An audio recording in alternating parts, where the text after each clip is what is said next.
South కొరియాలో చేపలమ్ముకునే స్థాయి నుండి ప్రపంచ ప్రఖ్యాతిగాంచిన శాంసంగ్ బ్రాండ్ ఎలా ఎదిగింది?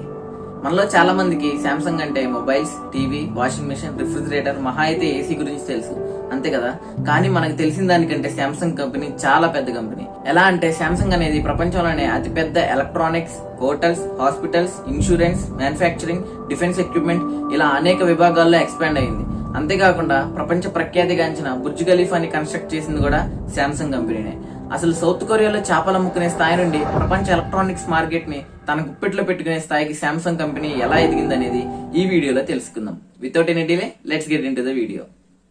1910 ఫిబ్రవరి 12న సౌత్ కొరియాలోని ఒక బిజినెస్ మ్యాన్ కుటుంబంలో జన్మించాడు లీ బ్యూంగ్ చున్. ఇతనికి 28 సంవత్సరాలు ఉన్నప్పుడు 1938లో సౌత్ కొరియాలో ఒక ట్రేడింగ్ కంపెనీని స్టార్ట్ చేశాడు. ఆ కంపెనీ పేరే శాంసంగ్. మొదట్లో ఈ కంపెనీ ఎండు చేపలు, నూడిల్స్, ఇతర నిత్యావసర సరుకులను సౌత్ కొరియా నుండి ఇతర దేశాలకు ఎక్స్పోర్ట్ చేసేది. 1940లో సౌత్ కొరియాలో జరిగిన యుద్ధాల కారణంగా సౌత్ కొరియాలోని నిత్యావసర సరుకులు అలాగే ఆహార పదార్థాల కొరత ఏర్పడింది. అదే సమయంలో మిస్టర్ లీ తన దగ్గర ఉన్న లాభాలతో షుగర్ రిఫైనరీ, టెక్స్టైల్స్ అలాగే విన్నింగ్ మిల్స్ ను స్టార్ట్ చేశారు. ఇలా ఒక కంపెనీలో ఉన్న లాభాలను మరొక కంపెనీలో ఇన్వెస్ట్ చేస్తూ శాంసంగ్ కంపెనీని ఎక్స్పాండ్ చేయడం మొదలు పెట్టారు.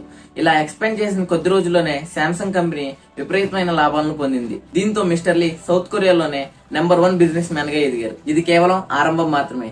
ఎందుకంటే 1960లో శాంసంగ్ కంపెనీ ఎలక్ట్రానిక్స్ రంగంలో అడుగుపెట్టింది. మొట్టమొదటిగా Samsung company 12 inch black and white టీవీని తయారు చేయడం మొదలుపెట్టింది.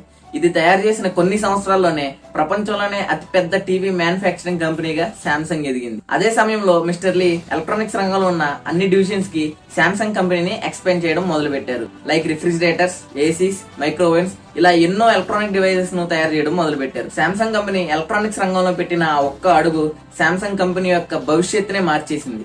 1974లో శాంసంగ్ కంపెనీ హోన్కుక్ సెమీ కండక్టర్స్ అనే కంపెనీని కొనేసి ప్రపంచంలోనే అతిపెద్ద అలాగే అడ్వాన్స్డ్ మైక్రోచిప్ మ్యానుఫ్యాక్చరింగ్ కంపెనీగా ఎదిగింది.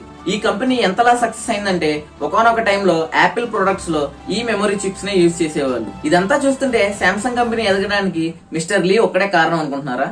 అలా అనుకుంటే యు ఆర్ రాంగ్. ఎందుకంటే శాంసంగ్ కంపెనీ ఎదగడానికి చూసిన కారణాలన్నీ మనం ఒకవైపు నుండే చూసాం. మరొక వైపు నుండి ఇప్పుడు తెలుసుకుందాం. 1940s లో జరిగిన యుద్ధాల కారణంగా సౌత్ కొరియాలో ఎకానమీ తీవ్రంగా దెబ్బతింది. అదే సమయంలో శాంసంగ్ కంపెనీ ఎదగడం మొదలు పెట్టింది. ఇది గమనించిన సౌత్ కొరియా గవర్నమెంట్ ఎలా అయినా శాంసంగ్ కంపెనీకి సపోర్ట్ గా ఉండాలనుకుంది. అది ఎలా అంటే ఇతర దేశాల నుండి సౌత్ కొరియాకి ఇంపోర్ట్ అవుతున్న ప్రొడక్ట్స్ అన్నిటిని బ్యాన్ చేయడం లేదా వాటిపైన ట్యాక్స్ పెంచేసి ఇంపోర్ట్ అవ్వకుండా ఆపడం లాంటివి చేశాయి. దీంతో సౌత్ కొరియాలోని ప్రజలందరూ ఖచ్చితంగా శాంసంగ్ ప్రొడక్ట్స్ ని వాడేలా చేసింది. దీనివల్ల శాంసంగ్ కంపెనీ ఎవరూ ఊహించలేనంత స్థాయికి ఎదిగింది. లాభాలు కూడా విపరీతంగా పెరిగాయి. దీనివల్ల సౌత్ కొరియా యొక్క ఎకానమీ పెరిగింది. శాంసంగ్ కంపెనీ సౌత్ కొరియాలో ఎవరూ ఊహించినంత స్థాయికి ఎదగడం వల్ల ఆ దేశ ప్రజలకు శాంసంగ్ కంపెనీ ఉద్యోగాలు కూడా కల్పించింది. దీంతో సౌత్ కొరియాలో నిరుద్యోగత తగ్గింది. సౌత్ కొరియాలో శాంసంగ్ ఎంత పెద్ద కంపెనీ అంటే సౌత్ కొరియాలోనే శాంసంగ్ టౌన్ అని ఒక అతిపెద్ద అడ్వాన్స్డ్ సిటీని కూడా శాంసంగ్ నిర్మించింది. 1987లో లీ బ్యూంగ్ చున్ చనిపోయిన తర్వాత అతని కొడుకు లీ కున్హీ శాంసంగ్ కి సీఈఓ అయ్యారు. అయితే కున్హీ సీఈఓ కాకముందు శాంసంగ్ ప్రొడక్ట్స్ చీప్ గా ఉండేవని, అవంత క్వాలిటీ ఉండేవి కాదని ప్రజలు భావించేవారు. కానీ కున్హీ సీఈఓ అయిన తర్వాత శాంసంగ్ క్వాలిటీని పట్టించుకోదన్న ప్రజల భావనను కంప్లీట్ గా తీసేసేలా క్వాలిటీని పెంచారు. దీని తర్వాత శాంసంగ్ కంపెనీని మిస్టర్ కున్హీ అన్ని దేశాలకు ఎక్స్పాండ్ చేయడం మొదలు పెట్టారు. అదే సమయంలో నోకియా మొబైల్ ఫోన్స్ తయారు చేసి ప్రపంచ మొబైల్ మార్కెట్ ను తన గుప్పిట్లో పెట్టుకుంది. దీంతో శాంసంగ్ కూడా మొబైల్ మార్కెట్ లో అడుగుపెట్టింది. శాంసంగ్ తొలిసారిగా 1990s లో అడ్వాన్స్డ్ ఎల్సిడి డిస్ప్లే గల SGH100 అనే మొబైల్ ని లాంచ్ చేసింది.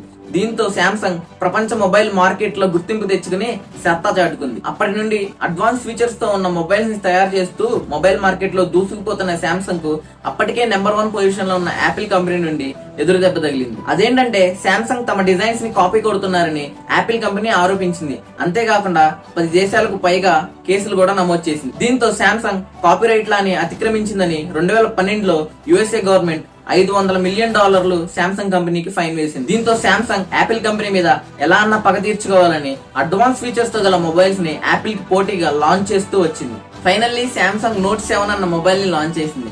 ఇందులో ఎన్నో అడ్వాన్స్ ఫీచర్స్ ఉండడం వల్ల ప్రజలు దీన్ని కొనడానికి ఎగబడ్డారు.